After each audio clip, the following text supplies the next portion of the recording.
Hello, hi there, welcome back to my channel. I'm Doris Ojage. I'm on One Word is Due. On this channel, I share information for sonographers who want to practice abroad, and right now we are covering a series on the UK, and we'll be in the UK for some time because I'm sharing my life experience and what I'm going through and what I'm learning and what I need to know, and I need opinions from sonographers all around the world and sonographers in the UK. So last time got a question about what to study in the UK, postgraduate courses, what the different postgraduate courses are, and I decided to just throw some more light on it because that's something I'm looking into myself.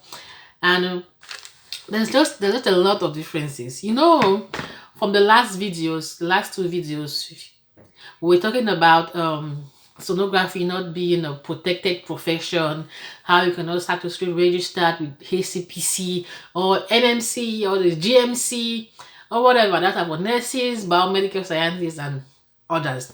Now, what do sonographers do, right? Not radiographers here, I'm talking about sonographers. Those who have a BSc in sonography, HND, had national diploma, associate degree, postgraduate diploma, certificate, MSc. All of that, those are the people I'm referring to as sonographers. Okay. Now, what courses can we take? And how will these courses affect our future? Now, I am a firm believer that you should have a path that you're following. Okay, have a path that you are going towards. That way, you know the things to accommodate along your way, and you know the things not to accommodate along your way. If you plan a journey and you're moving towards a particular destination, for example, if you're moving to Iceland, okay, for a vacation or whatever, you are thinking about the hot water bath, right? The hot springs, and you're thinking, yeah, I should get like a bikini something. Yes, it's going to be cold. I'm not going to swimming around in a cold pool, but I need a bikini because I want to go into the hot springs. Okay, that makes sense. If you want to go out for the northern lights and everything, you need to be thinking about a car because you will definitely be moving away from population. So you need to rent a car and things like that. So if you know where you are going to, right, you will know the things to bring along with you. You will know the people you should accommodate in your life. And you should know what courses you're taking. So all what I'm going to share with you, I'm going to try to share some courses with you. The point is, you as an individual know where your career path is going to, and you should be able to decide what courses will help you get there. Okay? Right now, I'm going to share with you some of the research that I've done and some of the universities and the kind of courses that they offer here in the UK. All right. Now, let's start with this line of thought. Okay. As a sonographer, you cannot register with hcpc. Now, being that a registered body, you being part of a registered body as a health professional is a big deal. It's really a big deal. It's a big deal.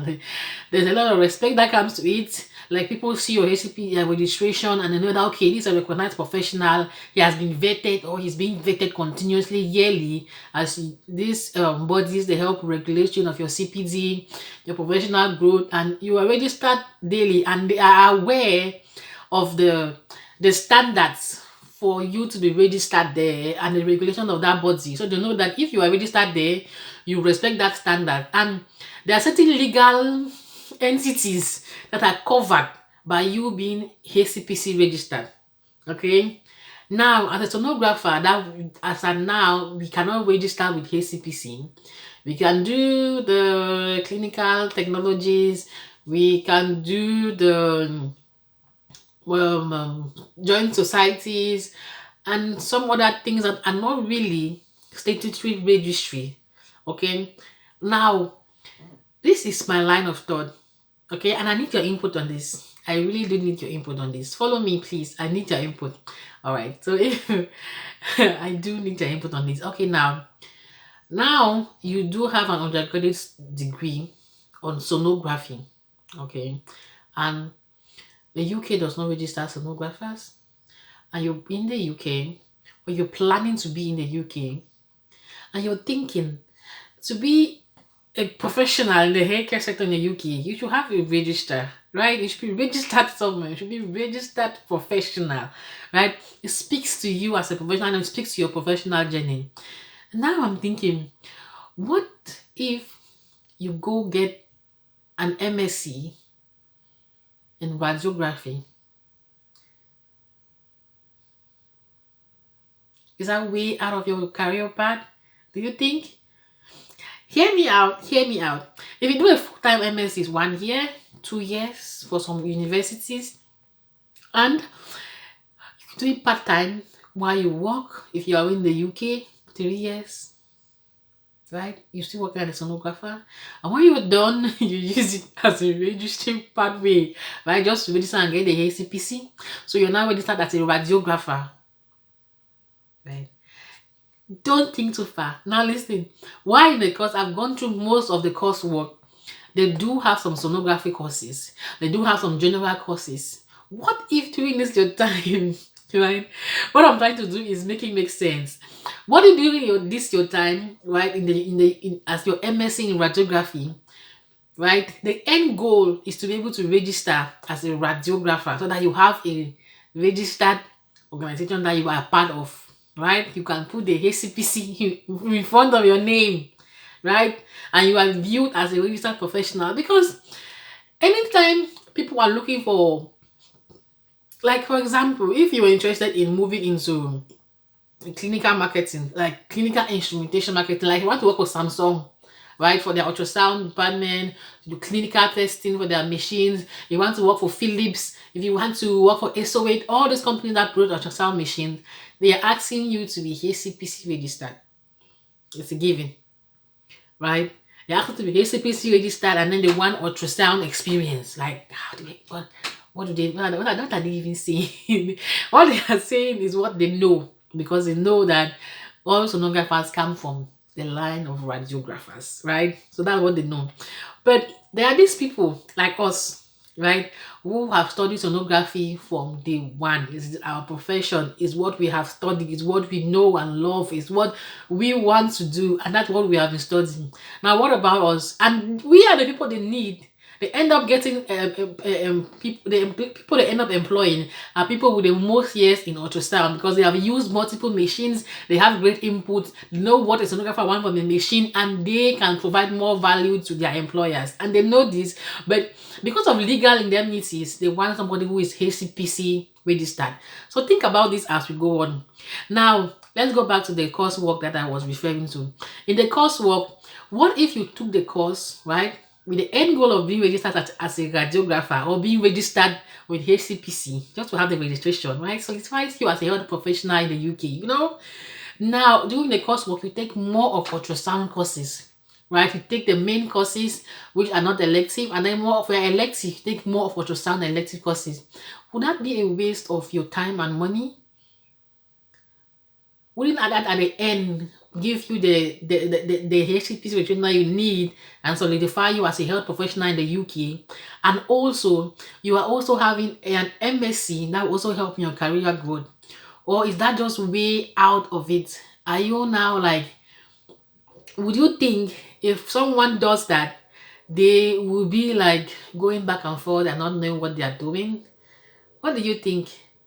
Okay, let me hear you in the comments, okay? Because this question I've been asked for both sides, and I myself am not really steady on what to do, so I need your opinion. So let me know down in the comment what you think. If a sonographer to be a well-placed healthcare professional in the UK should go for a radiography MSc course so that they can be registered with HCPC and they continue their life practicing sonography. Now within this period, they can take more of their elective courses in ultrasound. That's something that you would do. Let me know down in the comment section, and let us also know why you would do it. Okay. Now the other option for a postgraduate studies is you directly go into ultrasound studies. Now for ultrasound studies, the best thing that you could do is take a case accredited study. Now what is case? Case is a consortium. Let me show you. I'm looking for my phone, so just give me a moment. So case a consortium for accreditation of sonographic education. Okay, so this consortium, they have case member organization such as the British Medical Society, the British Society of Echocardiography, we have the College of Podiatry, we have the Institute of Physics and Engineering, we have the College of Radiographers be everywhere. Yes, they're struggling for us. Okay, now then they have the Society of Vascular Technology of Great Britain and Ireland. Now these people, they are member organization of the case. Now case is an accreditation body that accredits sonography education. So the course that they accredit, they have gone through and said that okay, if somebody studies and goes through this course, they are good enough after they study to practice as a sonographer. Now would you take a case course, right? But it's like you be like a course. Microsoft, I don't know why am I talking about Microsoft. Give me a moment. It will be like a course mainly in sonography. Now this will not get registered anywhere, but a case course, right? Employers would want to employ somebody with a PG or MSc in ultrasound from a school that is accredited by case. Okay, so what will you do to solidify yourself as a professional, healthcare professional in the UK, as a sonographer? Would you go for an MSc course so that you get hcpc registered, or will you go for an MSc course in radiography, or will you go for an MSc